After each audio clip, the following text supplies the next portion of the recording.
Thank you. It's a pleasure and honor to be with you today. Just briefly, I will go straight to the point, which is defining the problem. This is number one for me because we can talk and argue forever about relative terminology or terms. The word moderate and radical is just vaguely used. We need a definition. I just put a simple ABC's test to define what radical Islam is. It's A for apostate killing or killing the converts. B, barbaric treatment of women, such as the stoning. C, calling Jews pigs and monkeys. D, declaring wars on non-Muslims to spread the religion. E, enslavement of other human beings, slavery. F, fighting Jews before end days and killing all of them. This is a one of the main problems in the beliefs of some people that's causing trouble here in the Middle East. And G, gay killing. So it's just simple alphabet test just to define what we are talking about. This is number one in my view. Number two, after defining the problems, defining the roots of the problem. What are the roots? As a young child who was born for a secular family, I was radicalized in a very short period in the terrorist group. And I believe the root cause of the problem was in the following items. Number one is the lack of theologically based peaceful interpretations. For example, when I was young, I read a verse that says, فَاقْتُلُوا الْمُشْرِكِينَ حَيْثُ وَجَدْتُمُوهُم, kill the infidels wherever you find them. And I had problem to deal with this verse. So I asked a radical Muslim friend of mine called Adel Saif.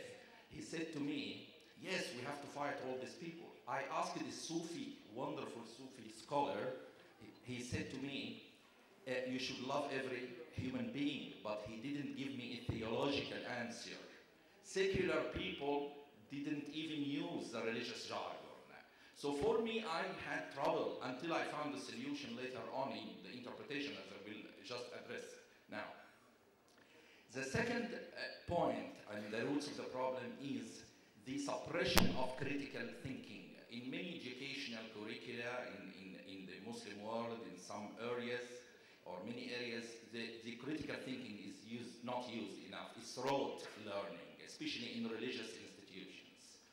The third problem is literalism, understanding the verses in a very literal way, not going outside the box, not seeing it in context of other verses. These are the main cause of the problem, in my view.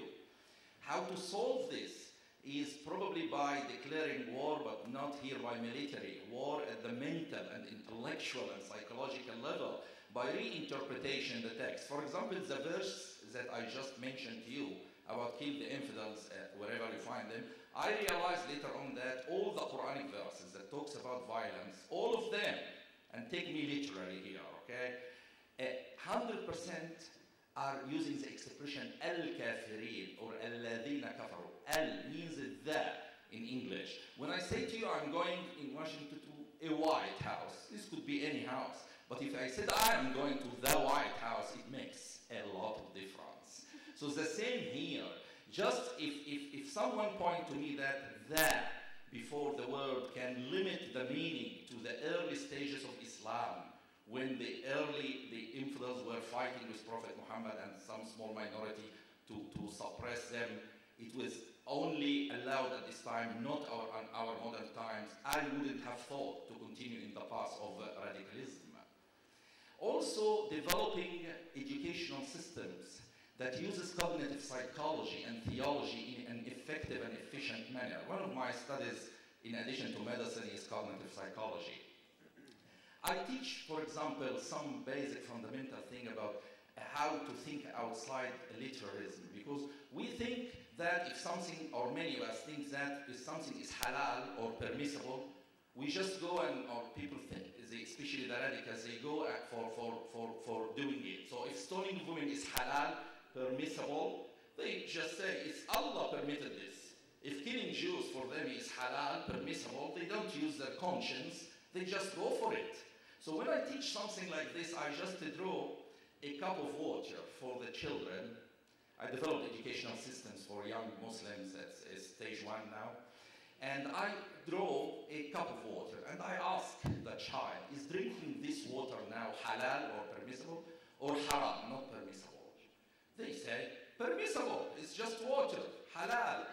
Then the next question, I put a man dying of dehydration in front in the photo or the picture.